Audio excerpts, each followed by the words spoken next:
Okay, here's the deal.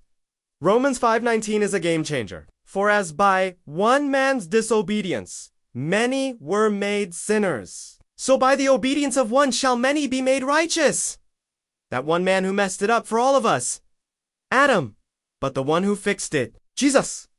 It's his obedience that counts, not ours. You could try all you want, but you can't out-obey Adam's mess. Only Jesus could do that, and he did it perfectly. Now let's talk about obedience. The word hupaku in the original language means to hear and submit, to trust what you've heard, not just to do a bunch of stuff. The Pharisees did a lot, but they didn't trust Jesus.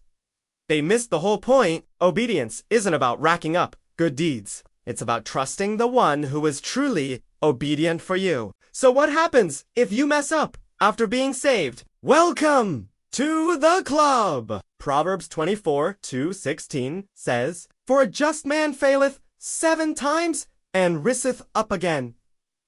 But the wicked shall fall into mischief. Righteous people fall, but they get back up because their righteousness isn't based on their record. It's based on Jesus' record. The wicked, they stay down because they never trusted in the one who could lift them up. Don't let guilt and fear run your life. The Holy Spirit is working in you. Your identity is now in Christ. When you fall, you get back up, not because you're strong, but because your obedience is trusting Him, not trusting yourself. That's the gospel. Sapagkat kung paanong sa pamamagitan ng pagsuway ng isang tao ay naging makasalanan ng marami, gayon din naman sa pamamagitan ng pagsunod ng isa ay magiging matuwid ang marami. Mga taga-Roma 5 versikulo 11 kay JB. Sapagkat ang matuwid ay nabubuwal ng 7 beses at bumabangon uli, ngunit ang masama ay babagsak sa kasamaan. Kawikaan 24 talata 16. May malalim at tunay kang natatamaan dito. Tiyakin natin ito. Ang Roma 5 talata 11 may isang malaking pagbabago. Sa pagbaing, ayon kinbangang sa pamamagitan ng pagsunod ng isa ay magiging matuwid ang marami. Yung isang tao na sumira para sa ating lahat, pero ang isa na nag-ayos nito, Jesus! Ang kanyang pagsunod ang mahalaga, hindi ang ating subukan mo hanggat gusto mo.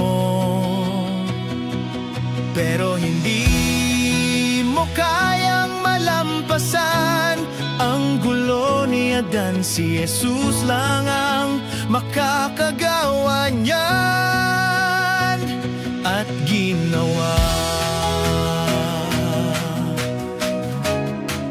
Ito na ang perpekto. Ngayon pag-usapan natin ang pagsunod. Ang salitang hupakowo.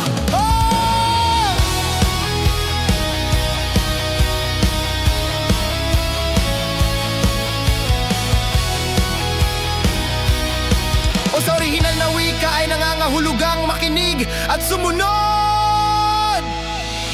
Magtiwala sa narinig mo, hindi lang gumawa ng maraming bagay.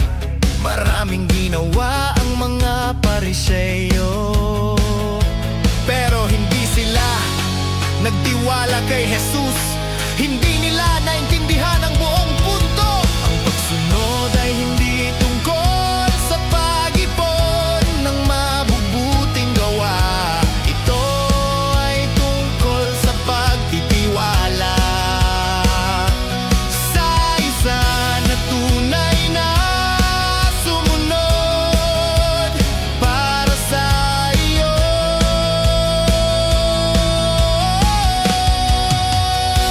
Kaya ano ang mangyayari kung magkamali ka? Pagkatapos maligtas, maligayang pagdating sa club.